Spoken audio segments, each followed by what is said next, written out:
Hey guys, gonna look at some more toy dinosaurs in this video. This isn't a big play set, but it is a carded set. It's the Prehistoric Monsters and Mammals second series on the blister card that first came out in 1961. And this card is a little worse for wear, but it's all together and there's no huge pieces missing. And when you do see these things come up for sale these days, they're usually pretty rough. I mean, a lot rougher than this.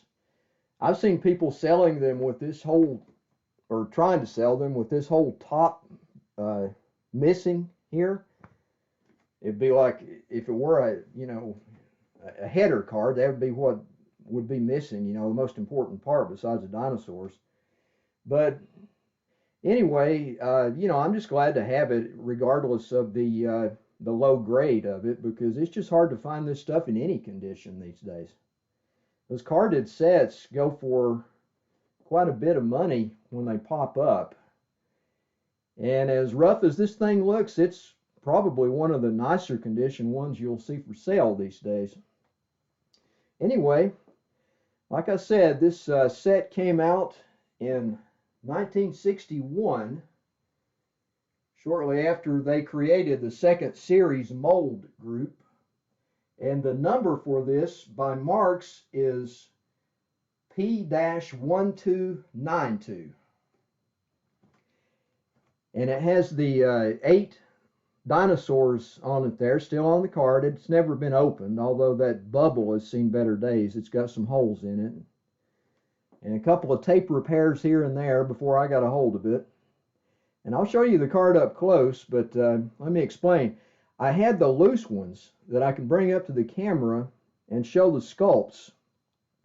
And although in some of my previous videos that had this mold group in the playset that I was covering, I showed these previously, I have not ever shown them in the old original plastic. In other words, in the plastic with the lead-based paint for color pigment. These are actually ones from back then, these loose ones here. And of course the ones on the card are. But, the loose ones either came from another card or, well, now these two I know they could have come from a card. I think they actually had metallic green on the cards for these. With the older figures in metallic green, you had to buy the playset to get them. I've got a metallic green Chronosaurus in my video on the Marx Prehistoric Times number 3390 from 1957, if you want to check that out. And it's a darker metallic green. These are in the lighter, kind of a dull colored metallic green, and I'll show those to you up close. But first, let's take a look at the card. Let me bring this up so you can get a good look at it. It's got the punch hole there and of course it's got a tear in it, as is usual. And you can see the wear. I mean, these things just underwent a hellacious beating down through the years. Even if somebody just stored them on a shelf in their garage or whatever, they really took a pounding. So to find one of these in really nice condition, like high grade, it would be really hard. You never see them come up like that. They're always beat to hell, even worse than this.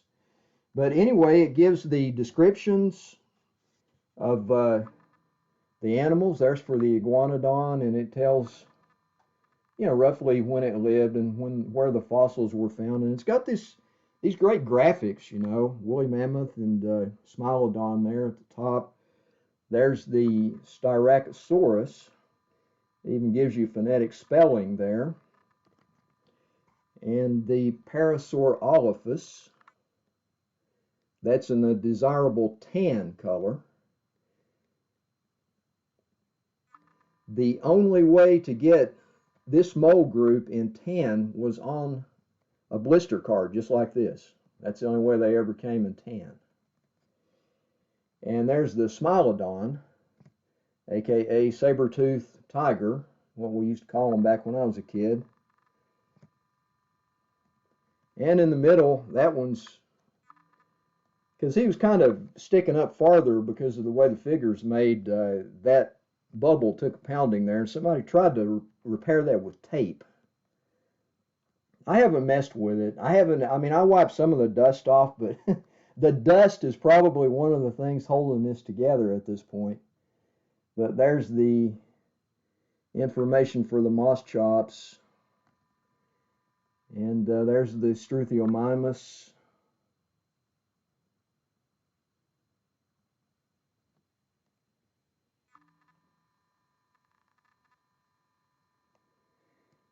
And of course the woolly mammoth.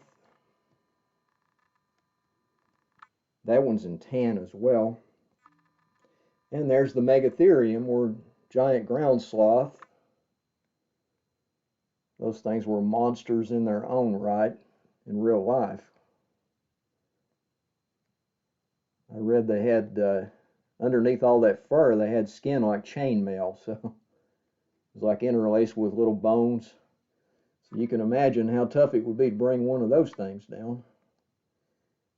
It could probably, if they had lived during the time, it could probably stand toe-to-toe with the likes of an Allosaurus. And maybe even a T-Rex, I don't know. It would have been a fight, probably. But they were herbivores, and, you know, they didn't, still you wouldn't want to piss one off. One swipe and you're dead. And there, of course, is Magic Marxy, the mascot. And there's the address of Lewis Marx and Company. They were fond of putting their address on all of their product.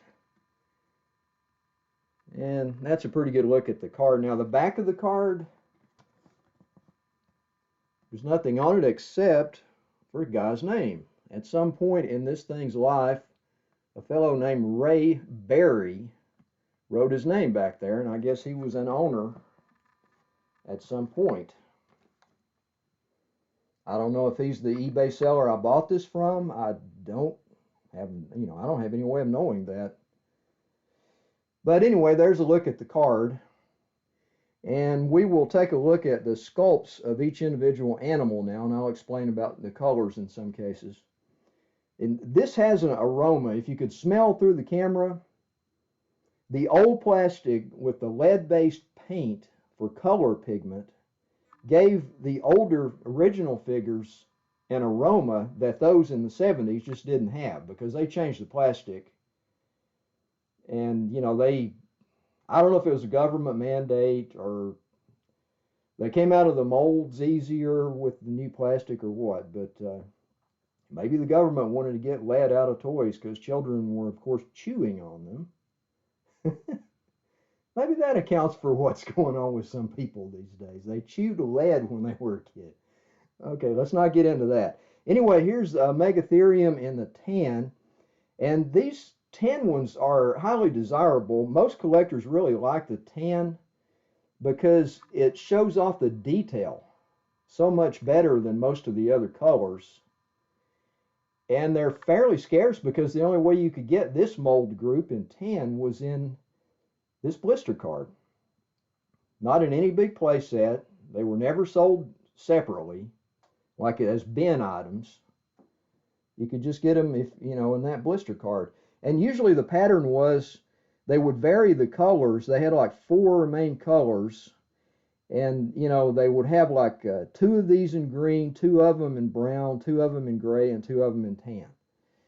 But you didn't know which ones you were going to get in that, and I'm sure that varied somewhat too. I mean, there might be less of the tan ones because they just didn't run as many of the tans. Now, when they ran them at the factory, the whole mold group would be the same color, and they'd probably go into a big bin, and whoever was sorting them out to put on the blister cards would put 2 of this, 2 of that, 2 of that to get a variety of color. Here's the Smilodon in the brown. I just think these figures look a lot better in these original versions, you know, the original plastic with the lead-based paint for color pigment. It just made a more attractive, detailed figure. And you know, it's got that distinctive smell. It's kind of like for comic book collectors. We like the smell of the old newsprint when we're reading our old comic books. And you can smell the lead in that, man. Just don't huff it too long. Okay, here is the Parasaur Oliphus in the brown. All of these colors show really well, you know, for detail and all.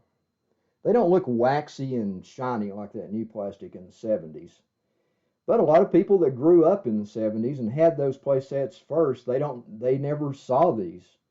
So they don't really, I mean, those other ones are their favorites because that's what they grew up with, and that's cool. I can identify with that, you know. Things I grew up with and became accustomed to, they're my favorites these days. It's just whatever imprints on, you know, your kid brain, and that carries over. Nice gray woolly mammoth there. Brown Struthiomimus a la Marx. Very nice. And of course, you know, they have the names on the tails or sides or whatever, along with the links. I've shown that before in other videos. Check out my other videos on toy dinosaurs. I've got a whole playlist of those on my channel page. This is going into it as soon as I finish it. It'll be another addition to that playlist. I believe that's over 20 long now, and it's going to get a whole lot bigger because I just keep doing more toy dinosaur videos. This is the Iguanodon in the desirable tan color. Thumbs up. Doing the Fonzie there. And then we come to the premium pieces. Now, these, I think you can only get these on these blister cards. This is the metallic green color. Let me actually just block that off and show you. Maybe you can see it a little better. It's a dull metallic green. It's not like a dark metallic green like the earlier ones, like that Chronosaurus I have.